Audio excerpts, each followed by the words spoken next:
especially because it's a nice, intimate audience. So the other thing I'd like you to know is if there's anybody who bought a $5 seat, you can come up here and $100 seats in the town. Yeah, we're going to do one that you know, and I'm sure hoping I do.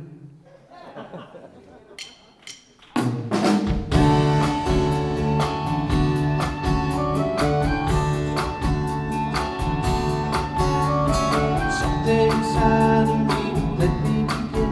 The day something inside of me is making it hard to say. Whenever you're with me, you got me thinking of you. Something about your eyes, I won't let you go. Oh, something about your smile that's making it hard to say. Whenever you're with me, you got me thinking of you. You never sing a song. Whenever you're around me, I just want to belong to you. I would give up my love. I wish that I could tell you when I'm thinking of something inside of me. Let me begin. Something inside of me is making it hard to say.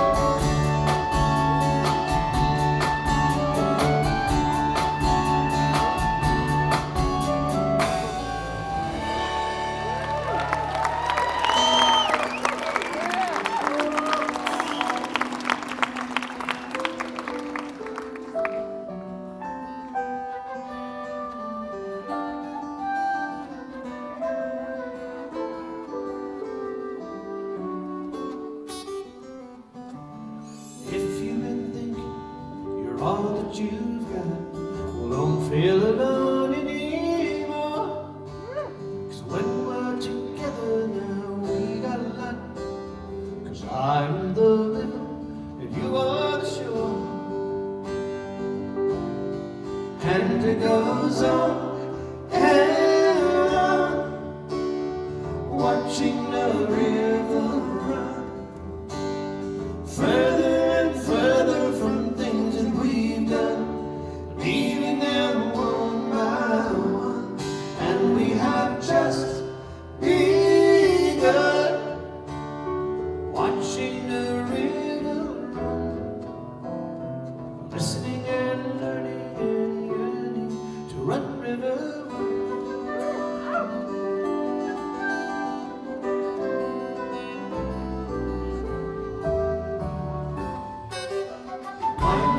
Swirling and dancing along, we pass by over an old tree, where lovers caress as we sing the merry song, rejoicing together as we read the sea. And it goes on and on, oh, watching the river further.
Christopher Robin and I walked along under branches lit up by the moon,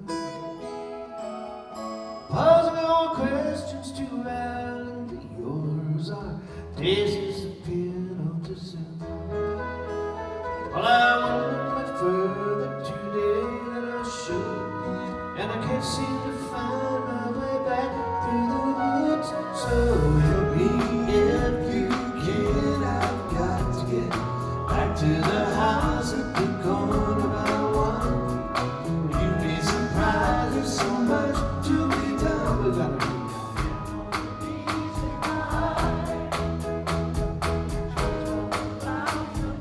chase the clouds back to the days of Christopher Robin.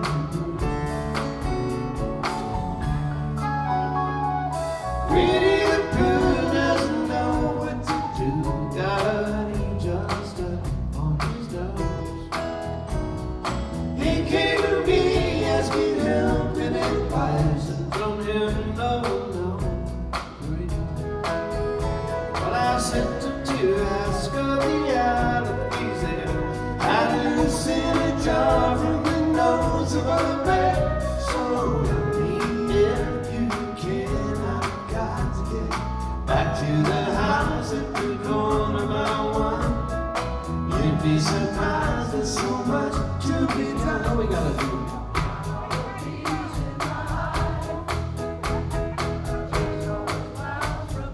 Chase the clouds back to the days of Christopher Robin.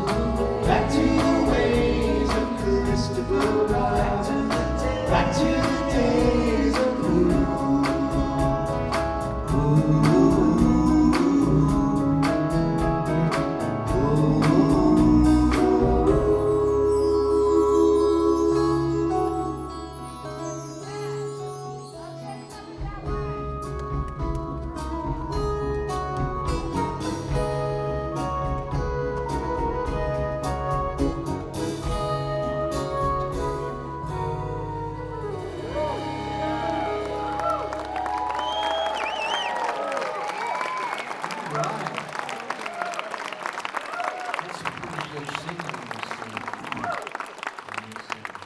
That's a big answer I can see tonight.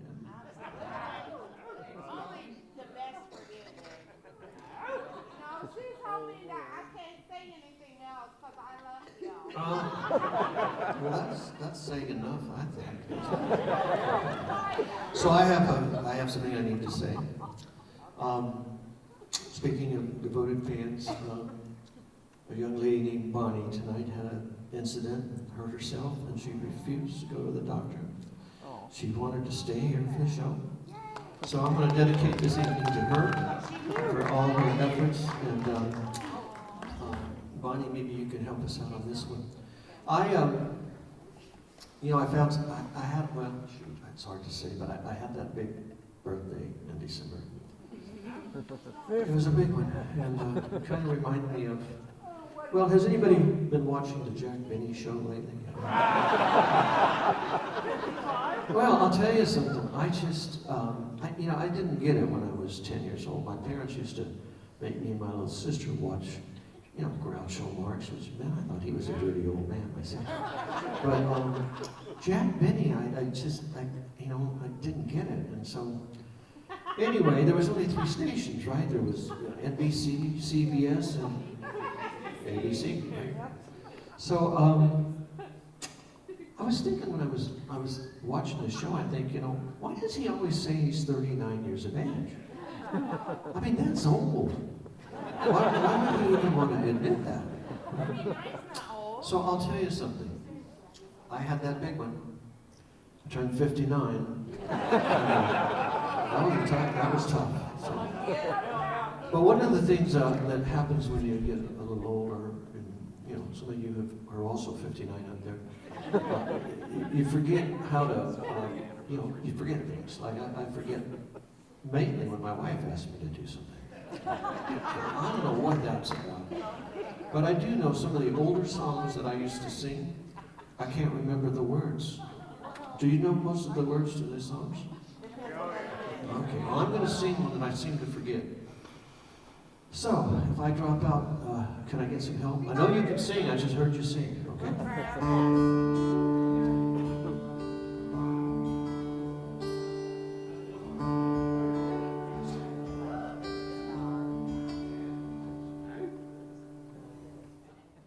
People smile and tell me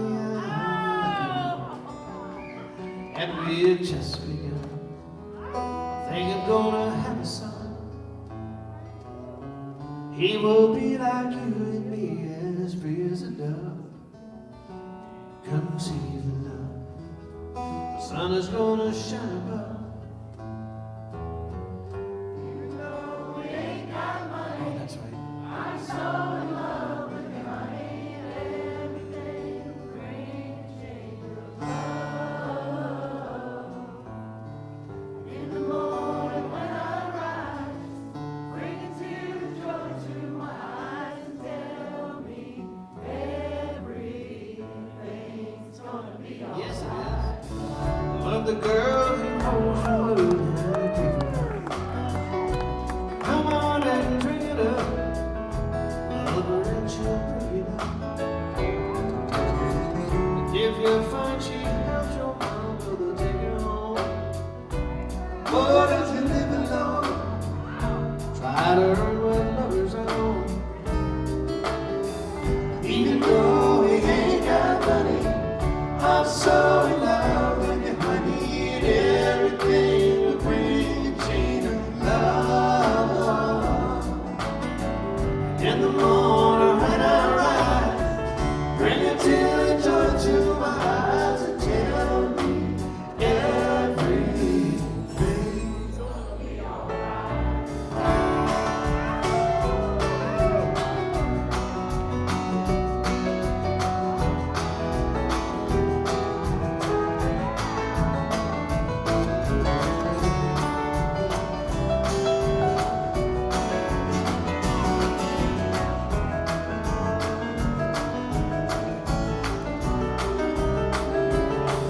Even though we ain't got money, I'm so in love with you, honey, and everything will bring you chain of love.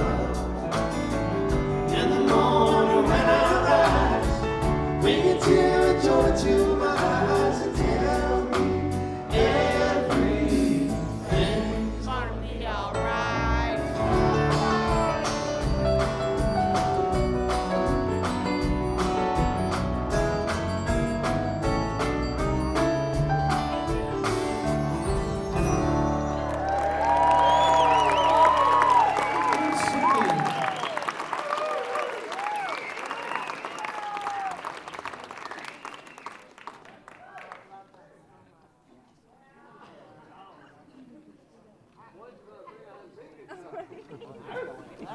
So, anybody in here of Scotch descent?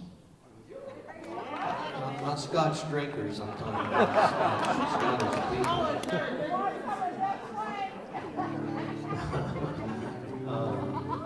So anyway, okay, thank you. So I got a question I want to ask you. Check this out. Have you ever seen a nature spirit? Anybody ever see a nature spirit? Well, these nature spirits, where they originally came from, was Scotland. And I was out one time checking out some of the scenery and hiking, and I had come across this group of well, I thought it was musicians, but when I listened a little closer, they had little teeny voices. And I thought, what are these people? I snuck up on this ridge and I looked over, and they had a little campfire built about this big. And they were all kind of dancing and singing and playing. And so I did some research on these folks, and I found out they were nature spirits. They take care of the planet, and they take care of everything that needs to stay green for us to eat. But I also found out when I started reading books on, nature spirits and fairies and giants and stuff like that they have critics. A lot of folks kind of think the stuff that they do is not cool. especially when they like to dance and sing and play, because the music that they play, the melody that they play, is apparently the devil's music. Terrible. So while I was spying on them that time, I heard him play this little melody. It goes.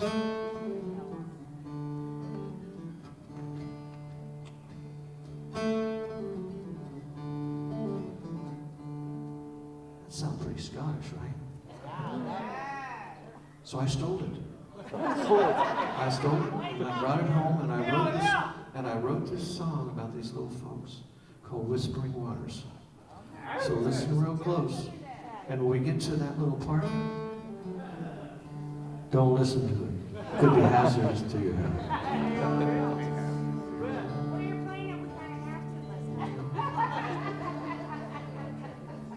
We love you, Jim. Come on, baby. Okay, now you got to be quiet for a second.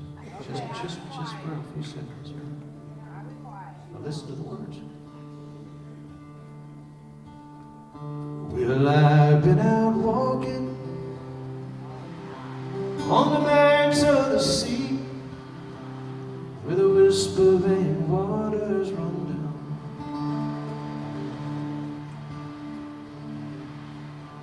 down. I spied a maiden enchanting to me. She sang such a sweet melody.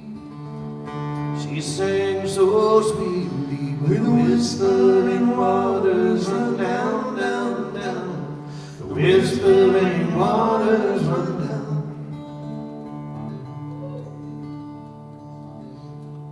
It was a beautiful morning, not a cloud in the sky, and the wind whispered down through its trees.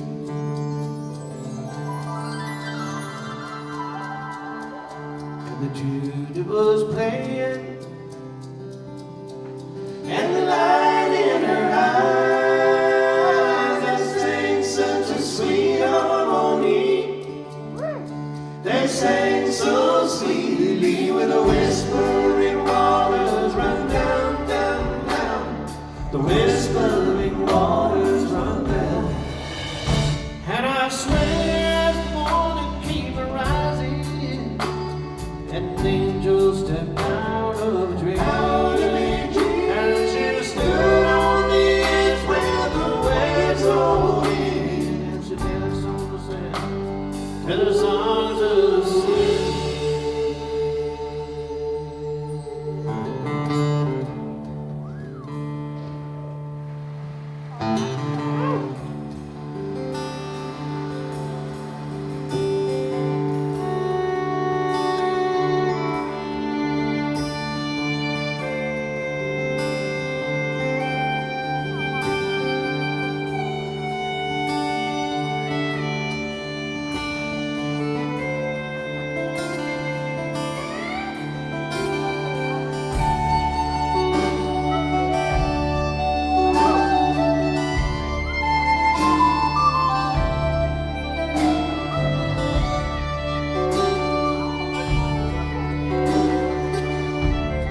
swear as the morning came rising, and angels stepped out of the valley, and she stood on the edge when the waves rolled in, and danced on the sea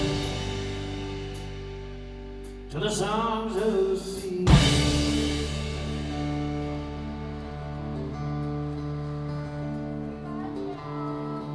Well, I've been out walking, well, I've been out walking on the banks of the sea, where the whispering waters run down, where the whispering waters run down, down, down, where the whispering waters run.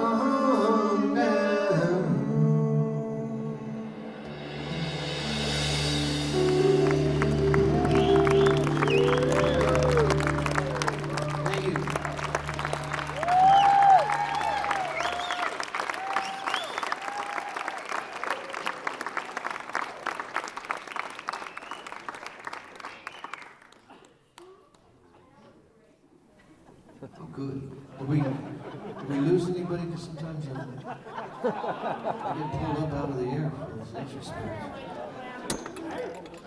All right. So this next song I'm going to do for you is a kind of a new one for me, in the sense I haven't performed it on. It was recorded for Books and Gun. Have you heard of that group? So it's a song called Mexican Minutes. It goes like this.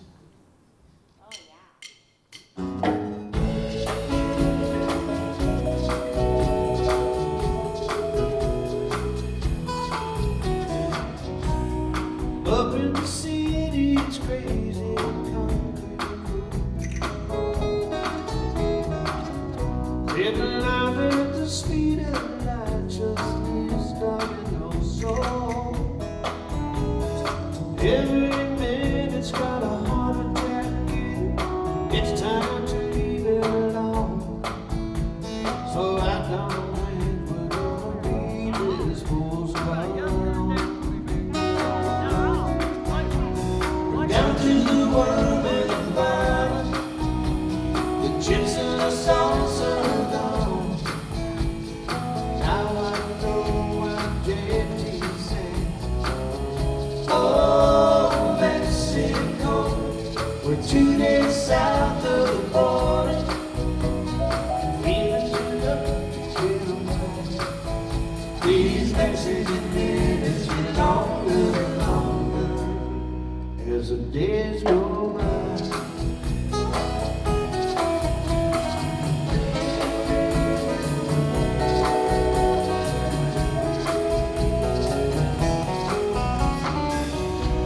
We're jumping on one knees, picking up Espanol. Down in the sunsets and red, the tequila's gold.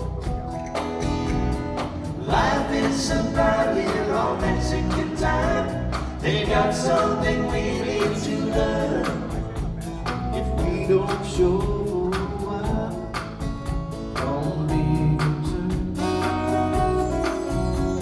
We're down to the worm in the bottle, the chips and the sauce and the dawn. Now I know what JT said. Oh, Mexico, we're 2 days south of the border. Feeling too good to get away. These Mexican minutes get longer and longer as the days go by.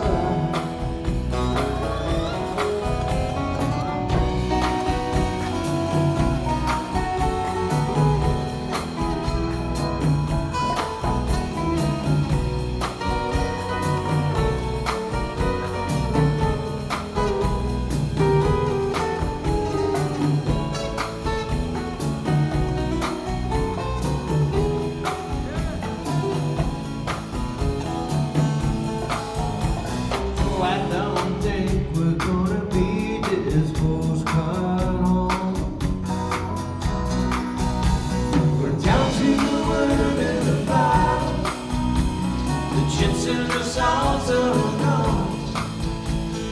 Now I know when JT sang, oh, Mexico, with Juliet sound of the water, feeling too good to kill.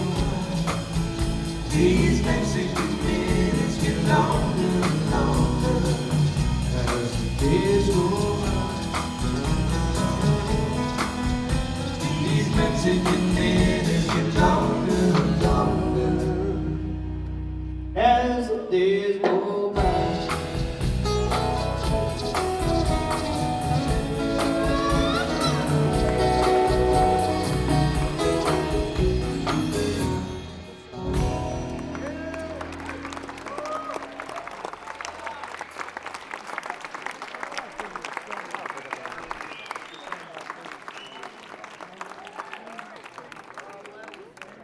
Oh yeah.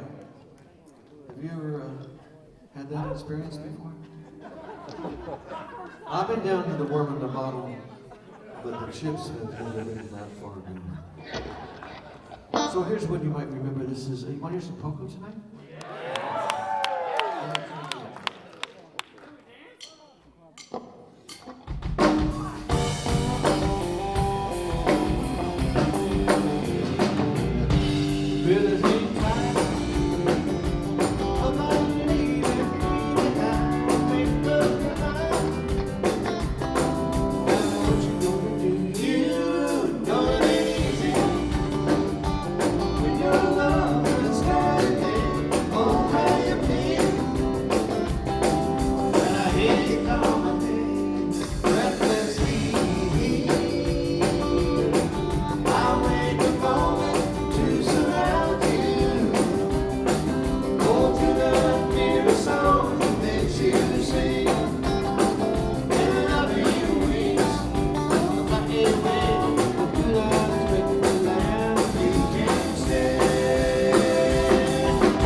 sip, but no man can steal. So brother Cant's got a liquor in his hand, mama's on the mandolin. When the music is out and the band gets tight, you ought to see him begin to work and everybody stops. Ooh, man, to the sound of the guitar stops and everybody stops. Ooh, man, to the beat of the rhythm and drum. Come on and let yourself read it. Whoa, whoa, I find the feeling is good. I said, sip that wine and have a reading.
Every night when I'm alone, I get a feeling deep inside me. Lips get dry and I wonder why. Don't know where to be. I don't want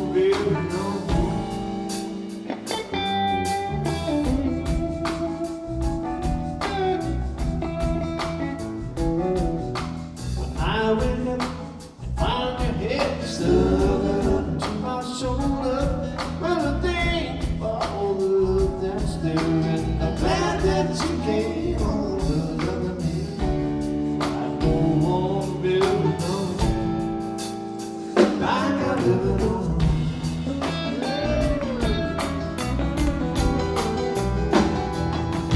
Take me in your arms and let me love you again. It makes you want me to walk you on out the door. I hope you will remember what I told you before. It makes you want me to walk it on down the door.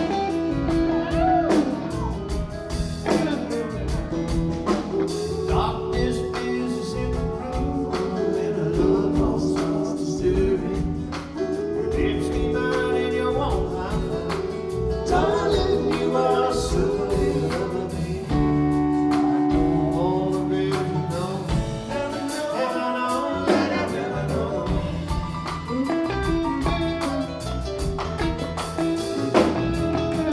Take me in your arms and let me love you again. Makes you want me to walk it on out the door.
the Tennessee's kind of a woman that can't send you home, knowing that you've really been loved. Have you really been loved? Oh yeah. Ain't no use to keep taking abuse from a friend who is uncommon. Friend in need of the friends that we need who can help us through the troubled times. So reach on out and take a hold of my hand. Let me know you're really good. Ain't no blues in you, but leave the blues behind. And have a little peace, just a little peace of mind. I want peace of mind. Make us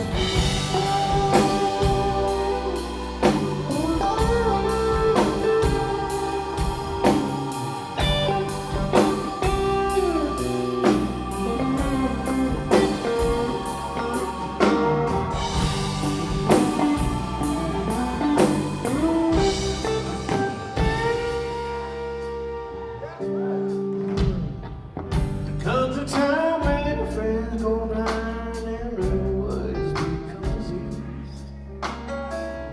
turn you around with a blade of a knife, set you down upon your knees. Make no mistake for your very own sake. Here's a little tip for that. Take off your clothes, I make shoes and lift them. Have a little peace, just a little peace of mind. I want peace of mind.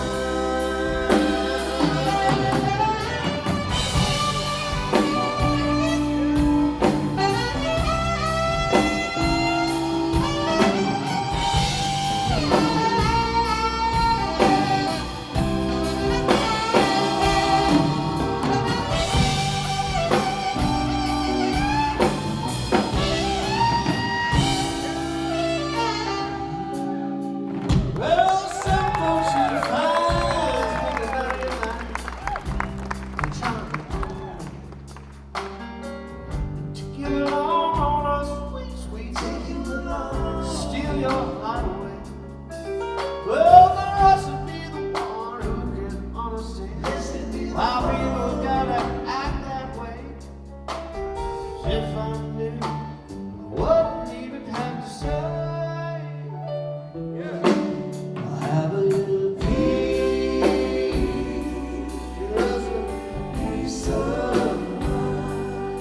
I want peace of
we go.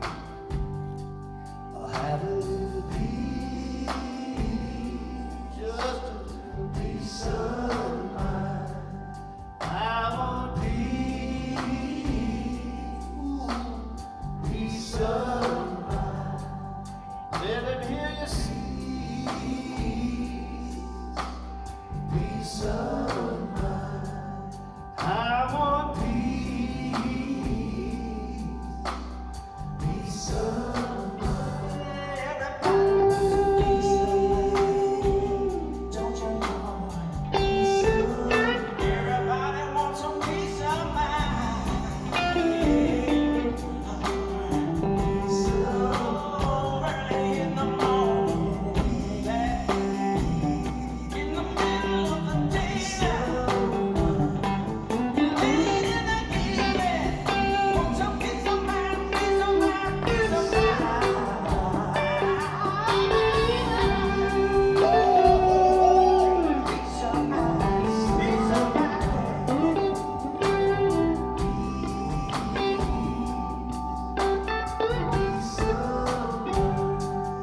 Have a little peace, just a little peace of mind. Let me hear you sing peace, ooh, peace of mind. Have a little peace, peace of mind. I want peace, peace of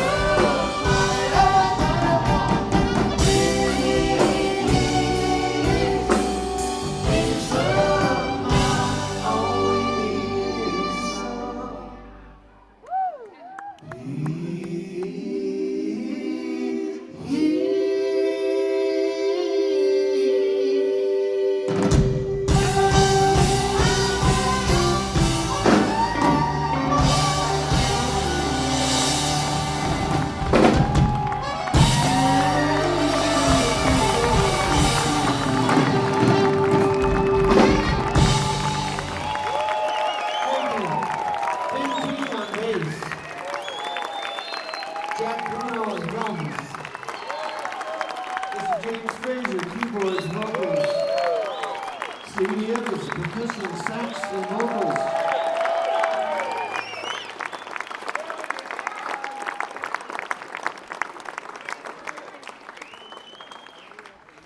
I'm Lovin.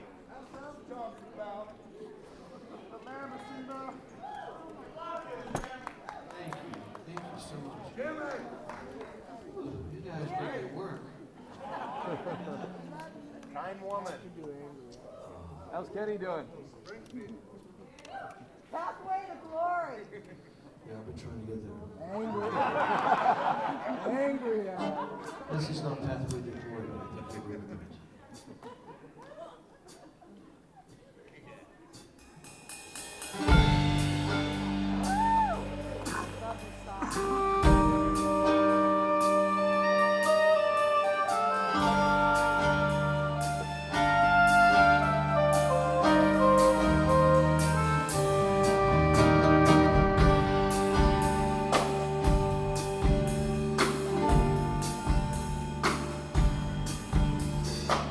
I can see the world a changing, I can see it rearranging, happening before my very eyes. Everywhere the ceiling's growing, in the street the traffic's flowing, moving in the air in the skies. Is it no surprise? I want to get away and live my life in the rivers and trees. I want to spend my days making rhyme and be free, be free. I can hear the cities calling, I'm a night falling, beckoning all of us to see. See the link from the ceiling hollow, reaching out to those who follow, wondering that much we need lies.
can hear the school bell ringing from the other children singing merrily and life is but free. In the street there are all the brothers selling drugs and shit to others, hating those who songs and turn to cry.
Sorry about it.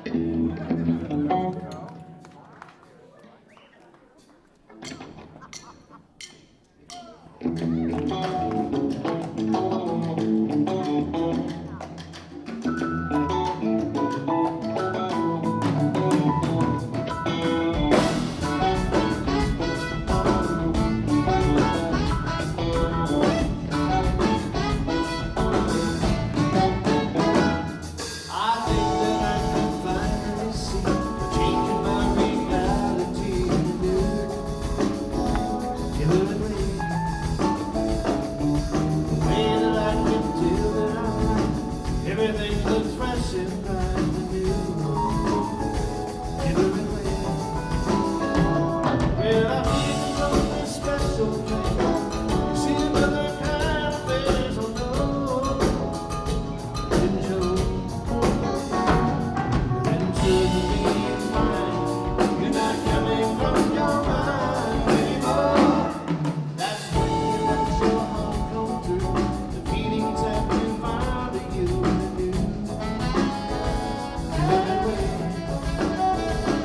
All the places that you will learn to know, the places that you not feel sure to do. When I'm lost and think it's my baby, nothing but I can stay in love. I really want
return for what I give.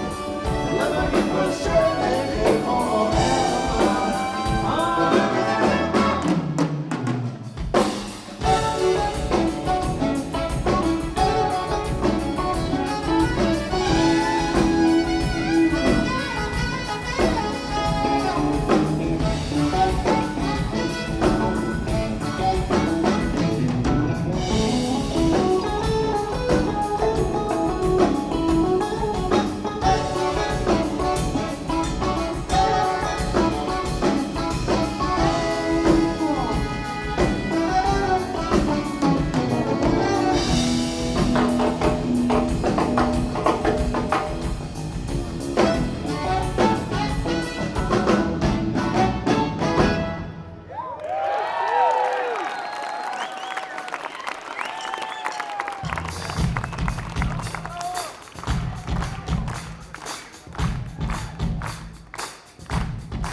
All the ladies here tonight.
'cause you are the man.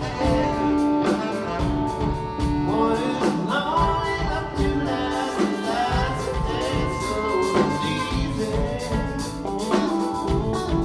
You are the man. One with love and all his mind, and all he wants to do is please.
me. I'm sorry that I won't be doing meet and greets, but what I will do for you folks tonight, we're going to do a conversation with. I'll come back in 15 minutes, sit here on the stage, and you can ask me any question you want. I will not guarantee you the answer, but you can ask. All right? See you again.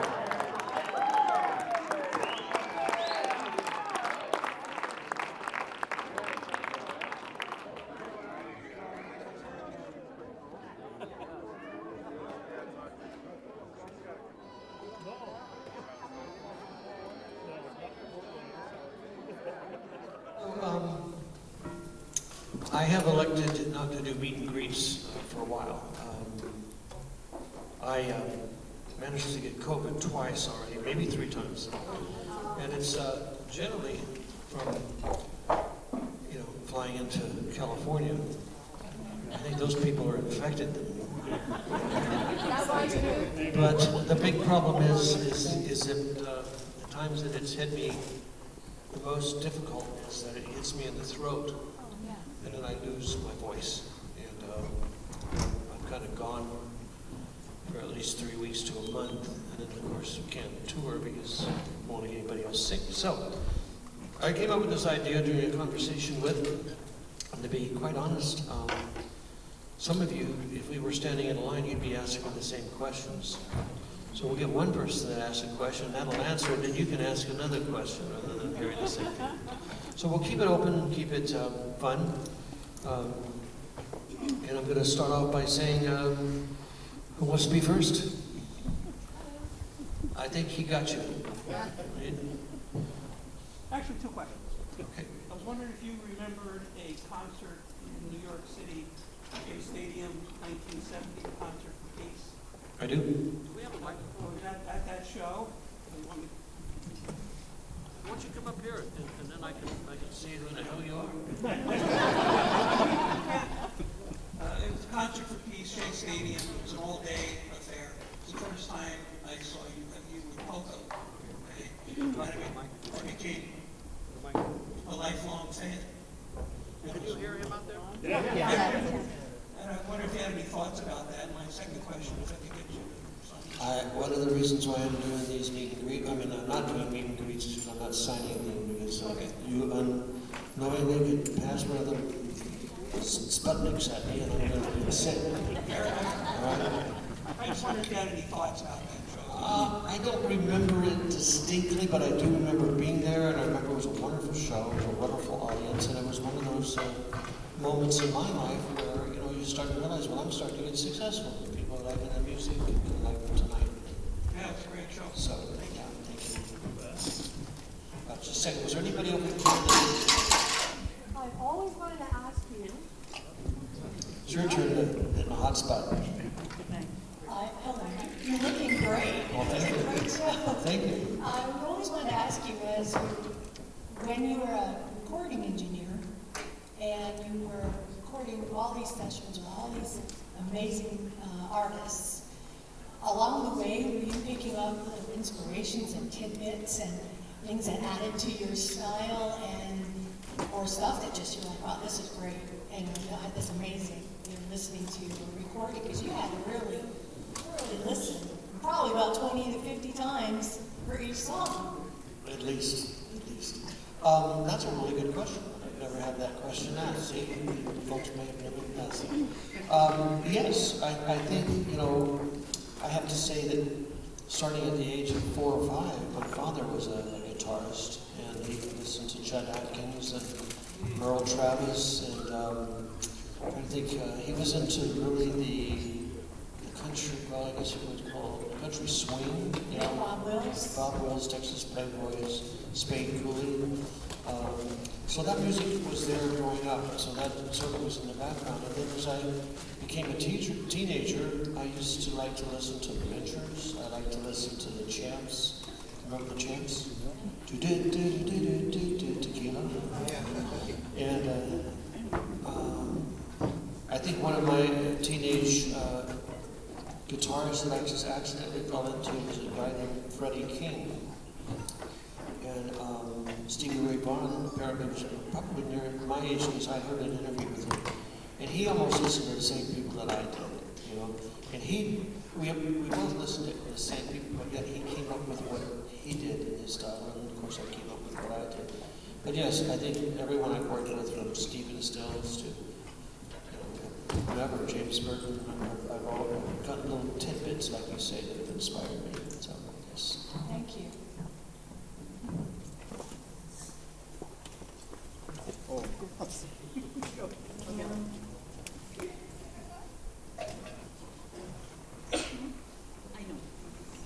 I have two questions. One is, Stephen Stills, did he sing the background in Golden Ribbons? No, you know who that was? A lot of people have asked that question. That was Larry Sims, the high vocalist in our band.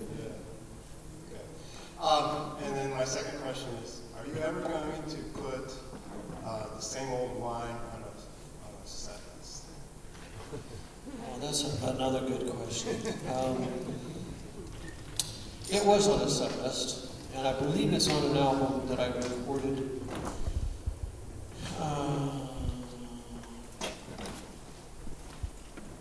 I think we're selling on an album called Live, and 2016 election was a real change for me as far as even wanting to look at politics anymore in my life.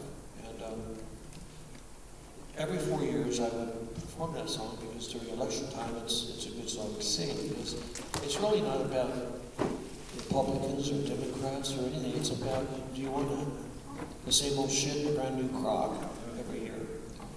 And it's just getting people to think. But there was so much shit and so many crocks this last time, I didn't think anybody could get past this. I said, I'm just not going to perform it for a while until there's a need. But it's one of those songs that I really enjoyed writing and enjoyed performing, and had a lot of feeling for me at 22, 23 when I wrote it. And now at 59, I have a different perspective. But, thank you for asking. It's one of my favorite songs, but until the political climate gets less about parties and more about people, I'm not doing it for a while. I have you just said something really interesting, this young man who's got to be at least 32 down here. My brother-in-law was the sheriff of Hays County, Texas. And during that period of time, remember Kinky Friedman and the Texas Jew Boys? Oh, yeah. Well, Kinky decided he wanted to run for governor of Texas. And my brother-in-law was a sheriff in Hays County, and they were friends. So one day he says, hey, Paul, he says, I've been thinking of running for governor. He said, I really could use some help. You've been around politics all your life. He says, can you offer me any advice? And he looked at him and hesitated, and he says, the first thing you got to understand about politics is just look at the word. Politics. Many bloodsuckers.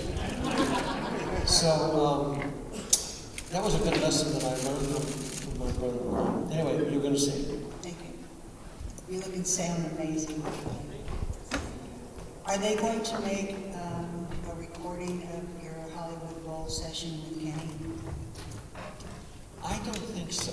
I know there were multi-tracks that were recorded, but my sense is no.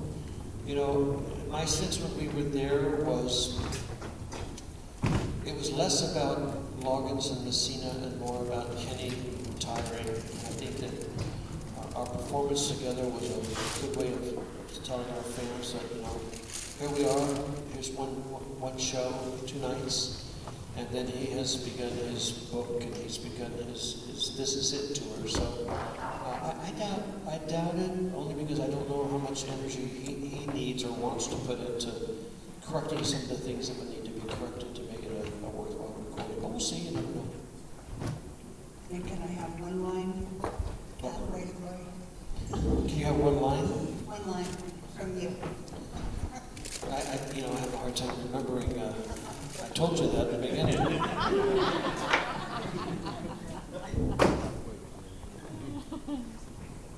question over here. Hi, I'm going to use the usual line, lifelong fan from Buffalo Springfield through Cocoa. I'll take it.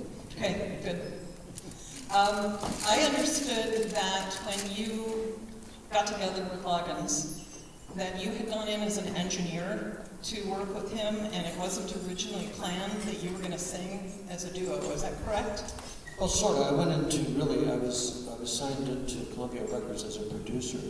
Okay. So they asked me to listen to them to see if I'd be interested in producing. How did you end up singing, and what was the first song that you did together? Oh. Well, no one's asked me that question, so it's an easy answer. My wife at the time, her father was an actor that was a very famous actor by the name of Barry Solomon. Famous stage and screen actor. And he had a son that was challenged and had to be put in a state hospital in order to be cared for. So he asked me one day, he says, do you think you could come down and perform at the hospital so we could raise some money for the kids? So I told Kenny, I said, this is a good opportunity because we just started spending time together. For us to maybe go sing together, do something together as a producer and artist, but two artists really. So we went to Patton State Hospital, I think that's what it was. And the first song we sang was Danny's song. And I remember, it was a nothing song at that point. It was the first time anybody ever heard it. So I didn't know how it was going to turn out, but people liked it. So, yeah, Danny's song. So I understood sitting in to have been born of the concept that you were going to sit in while he was recording something, or so but you're going to ask me to tell the whole story, right? I kind of know it, but okay. I'll give you a watered-down version. You're welcome to sit if you want. So originally,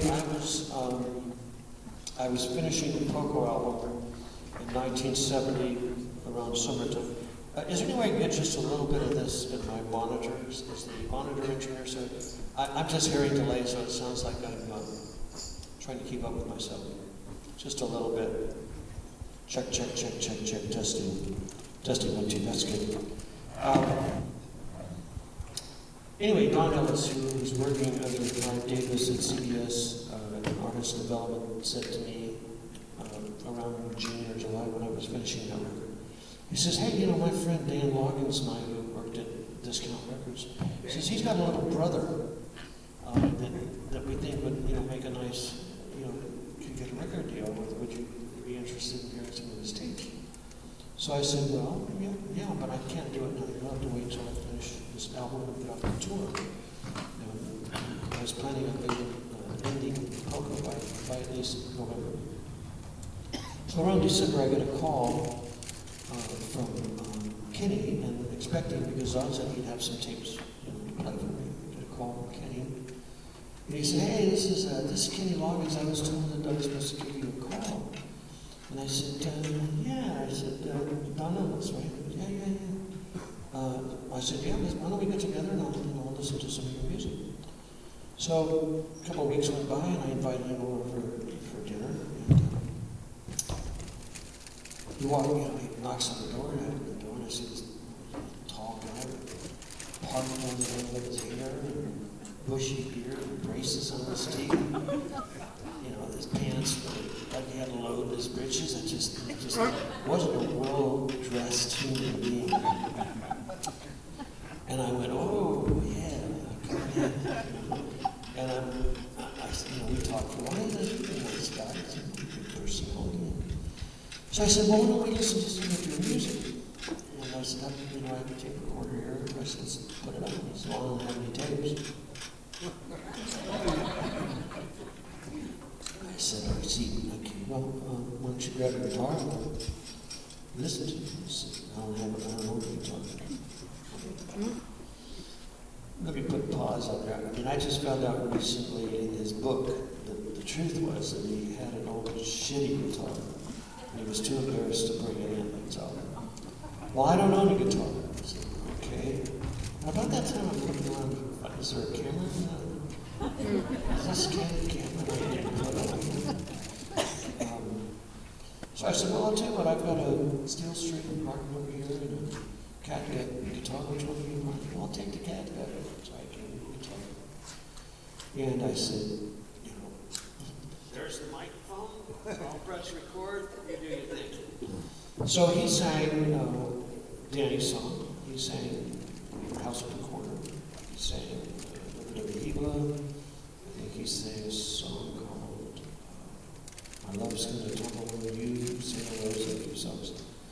And you know, it was a pleasant evening, an hour or so after dinner, and he went home. My wife said, well, what do you think? I said, man, I don't know what to think because most of what he was playing is folk songs. That was finished with Big Paul and Mary. Going with Dave Mason and David Russell and Joe Cocker. So I don't know what I'm going to do with this. But I thought about it. I headed back, and we sat and played some music, and his personality was such that he intrigued me because he's very positive. And that's when I found he really liked different styles of music. He listened to his brothers, what they called race records or R&B records. And the thing that amazed me the most is I said, well, how do you feed yourself? You know? He said, well, you know, I've got a songwriter's deal with I can't remember the name of the company, Wingate or something like that. And he says, you know, I can do weird things with my voice. I said, like what? He said, well, I could sound like Elton John, or I could sound like William Russell, or I could sound like... And he would imitate these. And he had this, well, you remember, long tail cat. Sitting about, oh, right. He had that whole old man kind of thing going. And I thought about it for a second, and he did Long Tail Cat. That's right, there was another one. And you had another song called Black Joe, which you couldn't do anymore because he wasn't PC.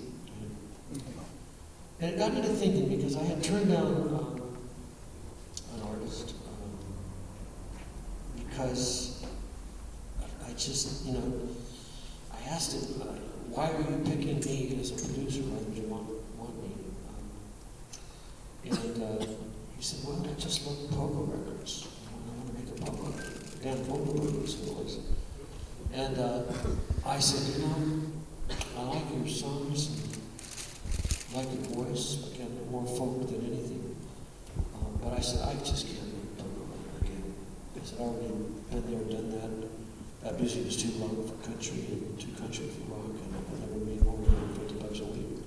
So I think we'll take a pass. And that's when I decided, you know, to spend more time with Kenny. Long story short, I realized that there was a better chance working with Kenny to develop him as my artist, as a producer, because he was willing to do a more diverse style of music. What that meant and what that opened up was the opportunity for more radio stations. If out of 10 songs, if we could do some country, we could do some blue-eyed soul, we could do some folk, we could do a lot of different things to show him off, then he'd have a better chance at selling records, which is what we were all trying to do in the end. That's what I'm going to tell you.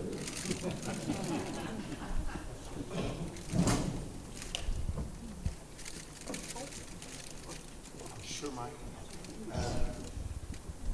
Buffalo, Springfield, then Poco, then Lovin, Tennessee. And I don't even know everybody you produced. An amazing career. And do you think you could do that again in this current time? No. I mean, the simple answer is people are not even buying CDs. They're not buying records. They're not buying tapes. There's no way in which to get music to people other than Pandora or iTunes and database. I can't make a living on it. You know, people, are you okay? You'll fall down?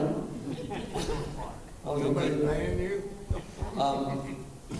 There's no way to get the delivery system anymore to you.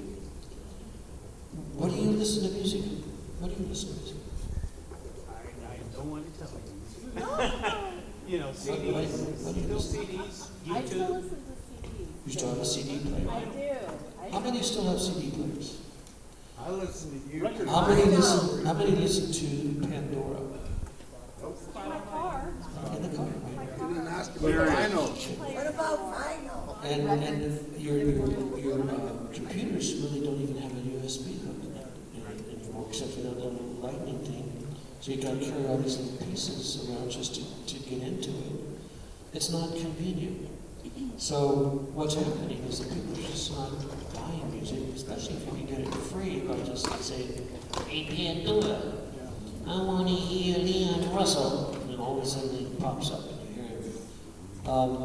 When you folks were buying albums, you bought them not only because you loved the music, but you had this cover that you could open up. You could see the artist, you could have the lyrics, you could listen to the music. I liked making albums because I used to make albums for the living room that you could actually sit down and listen to a whole album.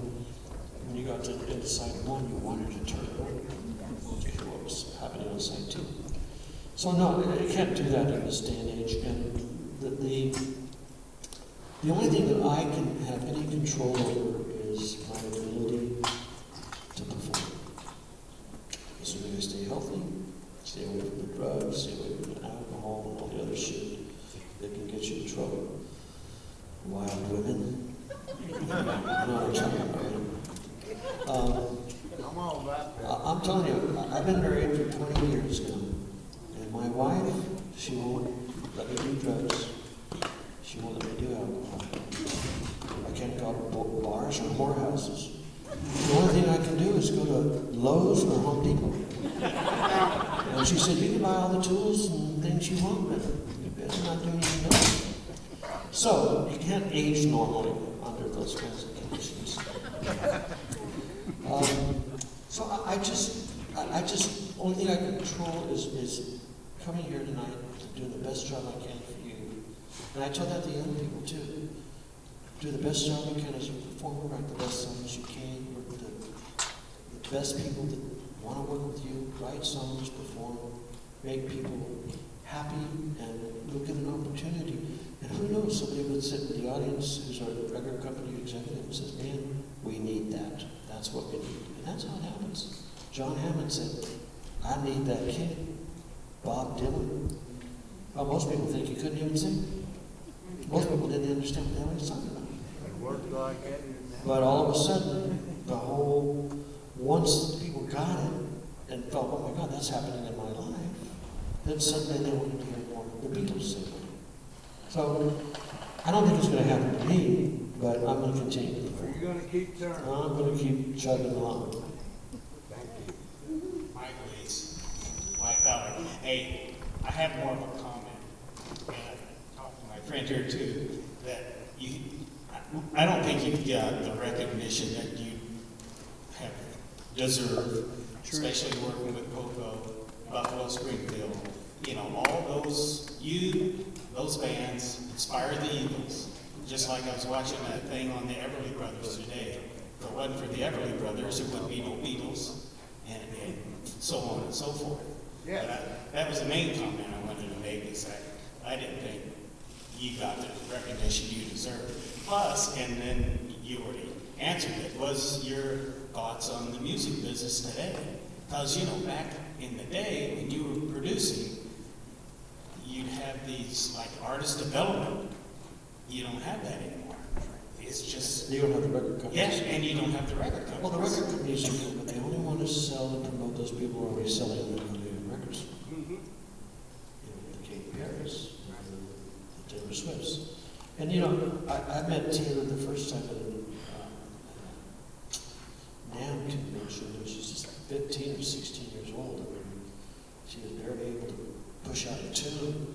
But to see her grow, I think it's just fantastic that she's been able to have the success that she has. My daughter's 15, and she likes her a lot, you know, and she says things that she wants to hear. My wife was a teacher.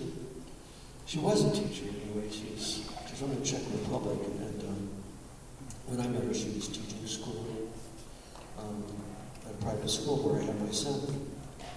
Now she's just calling. She just got back from her rodeo. She's roping and artificially inseminating cows and hiding. I mean, she's a cowgirl. I got it. I married a cowgirl.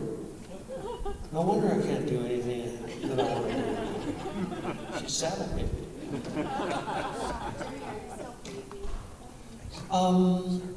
I have all my paints. I decided that since we moved to Tennessee to focus on getting a new band, which I have now, thank God.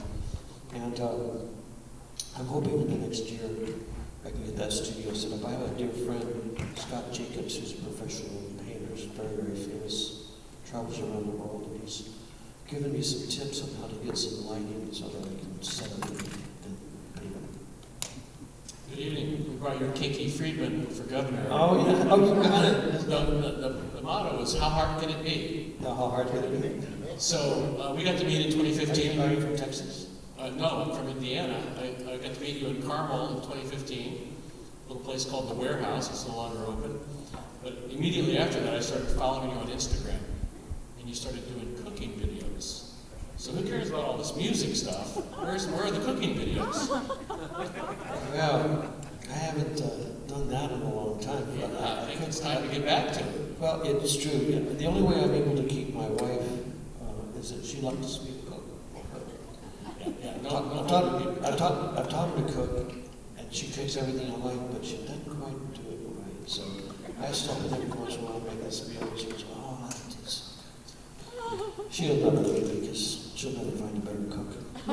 At least they can sing. Okay, a couple more questions, and then. I have two unrelated questions. The first one is pretty simple. You were talking about your relatives in politics. The Jim Messina and the Trump White House not related to you, or maybe you wouldn't want to admit it. The Jim Messina and the Obama. Sorry. Yeah, no, I think he would be very upset. Okay. No, he's not related to me. He doesn't even look Italian to me. The second question, a bit more profound. Of songs that you've written that were covered, what impressed you most, like musically, and also what was the most lucrative in terms of royalties? Well, I think Your Mama Don't Dance was probably the most lucrative in the sense that it had far-reaching effects. I mean, I think we sold 1 million of those. You get a gold record first, and a gold record means you've sold $1 million.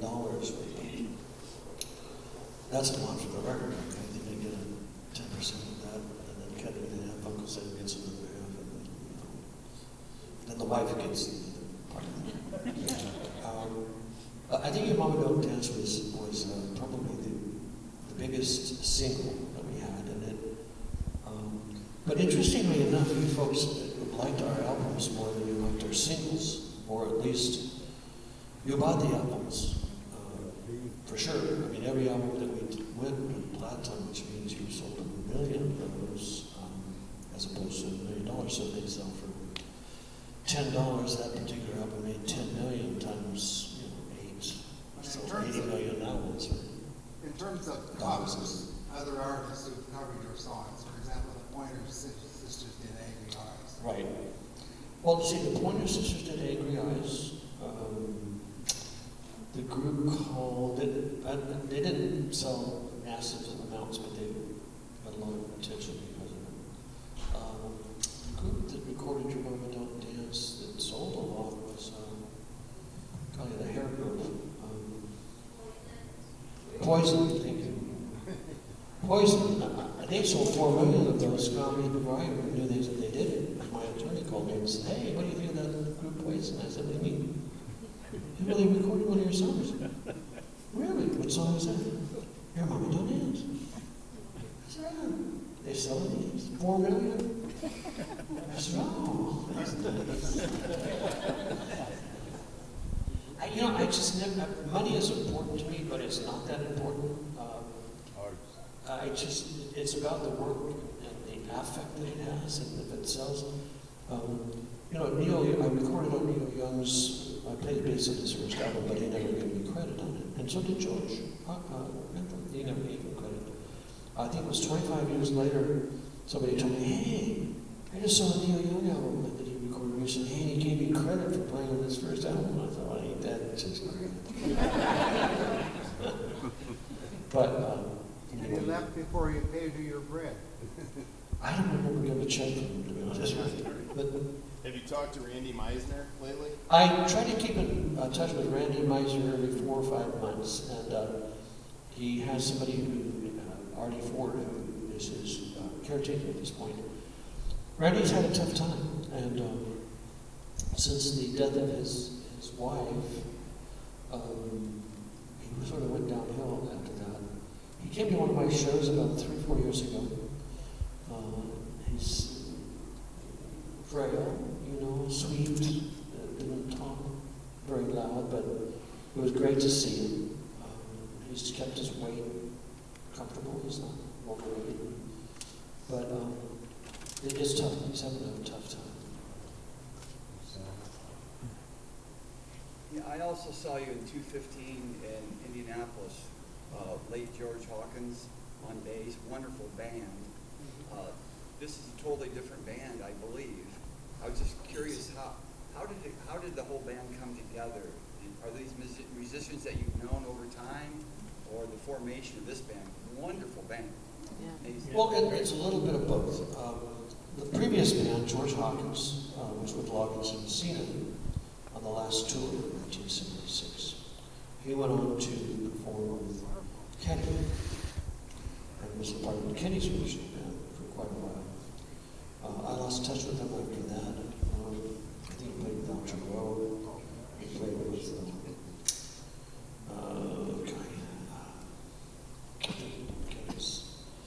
But, and then of course, Craig Thomas was in Oasis back in 1979. We'd worked together for 20, 30 years.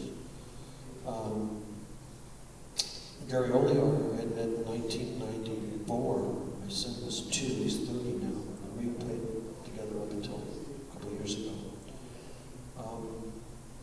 I had to make a decision because living on the West Coast, Craig lived there, Dave Byer was with me, and also played with Christopher Cross was there.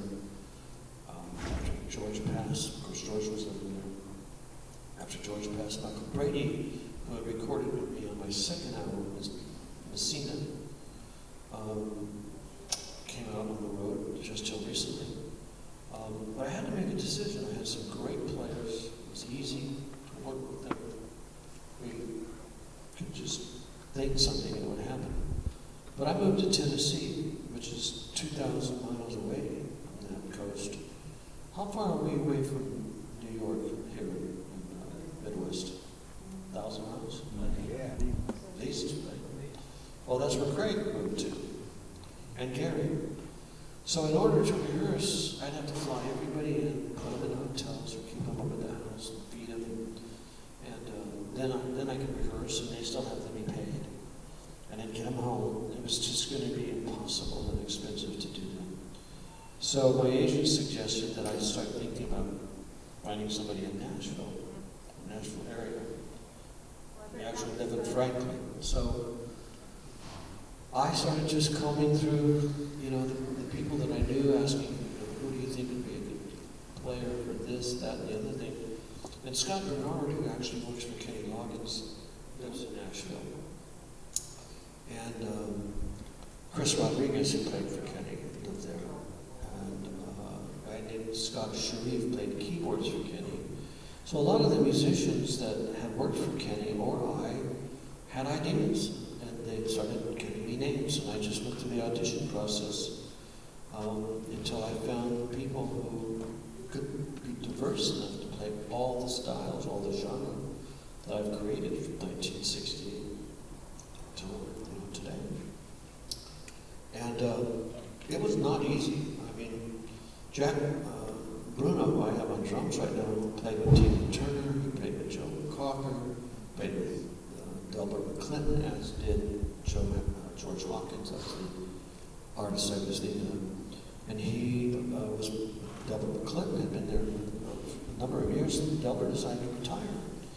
And I'd seen Jack play and videos and stuff, and he's just such a solid drummer. And so I asked him if he'd consider coming over. So we spent some time, and he very eloquently went through the music, prepared himself, and we sat and played. And I thought, you know, he'd be a good candidate. And so it takes time to learn these arrangements. So he had the desire and wanted to spend the time and did. James Frazier, I met through a number of people, Scott Bernard, Sharif, Case, so band.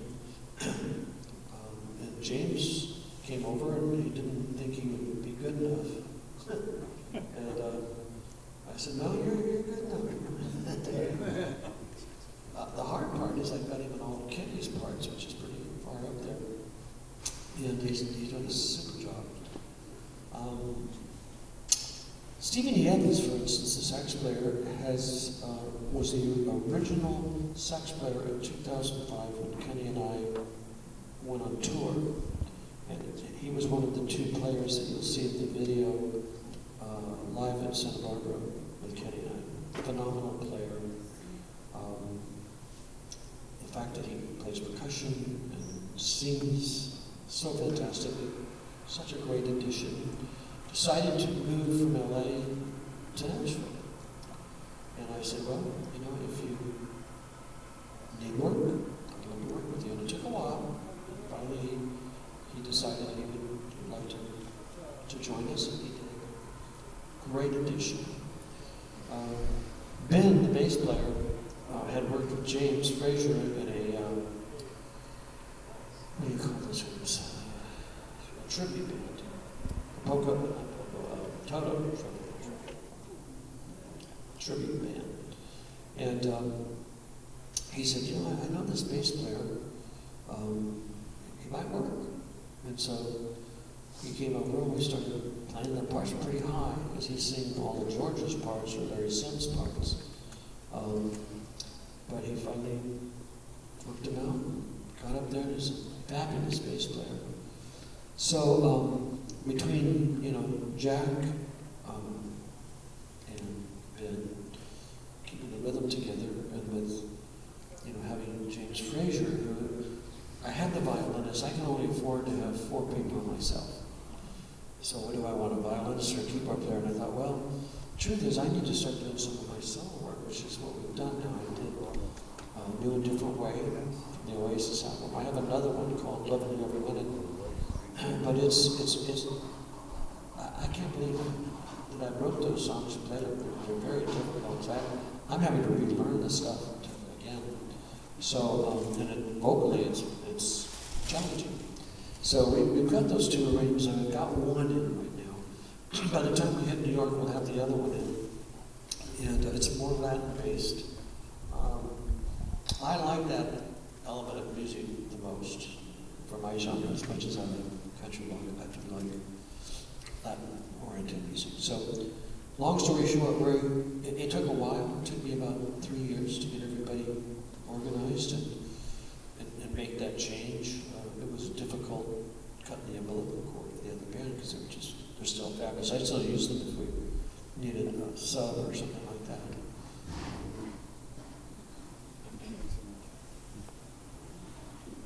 You know what I'd like to do?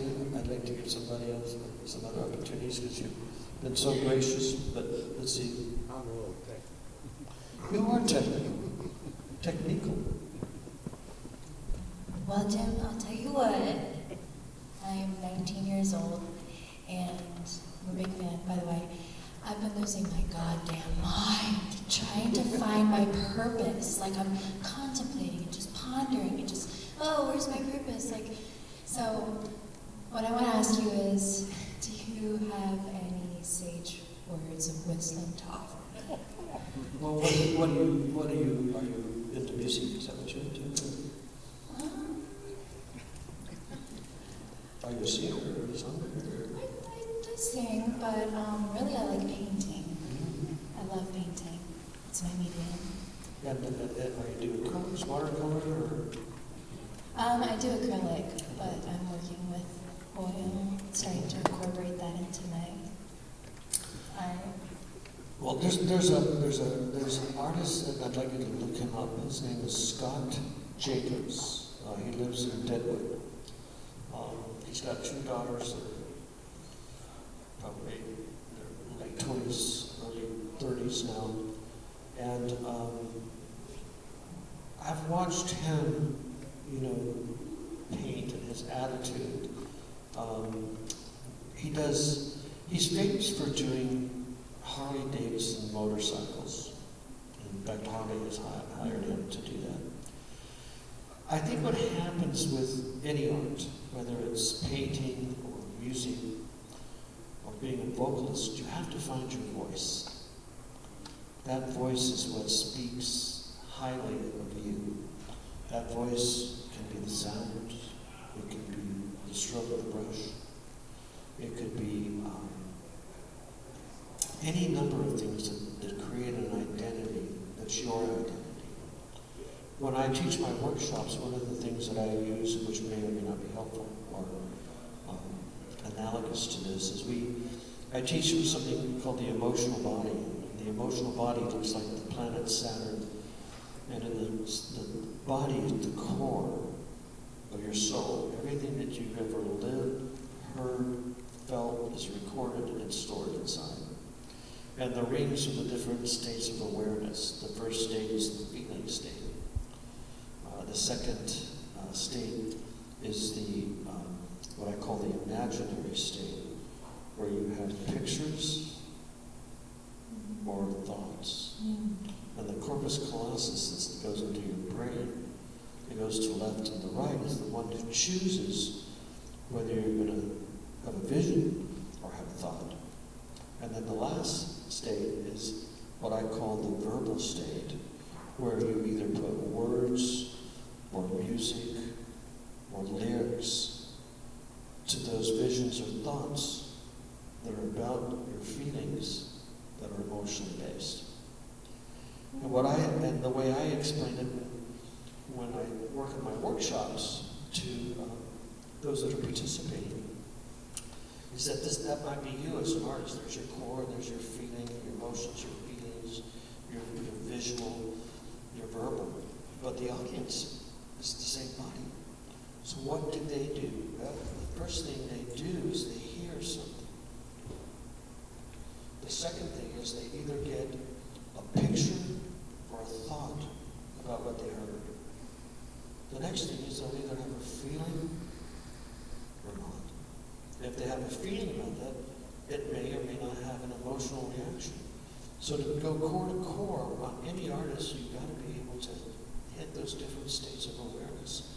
And with your voice, whether it be a stroke of a pen or a brush or a singer, that's what you need to do, is to be able to communicate who you are, what you are emotionally, and be able to get a reaction that is the same predictable outcome that you feel when you create your work. Okay? Thank you. Thank you very much. Okay, one more question, and I got to get out of here before I fall asleep. Not because of you, but because of me. Thank you, sir. You bet. Anybody have another thought, question? Are we all good? All right. Well, good night, and thank you so much. Is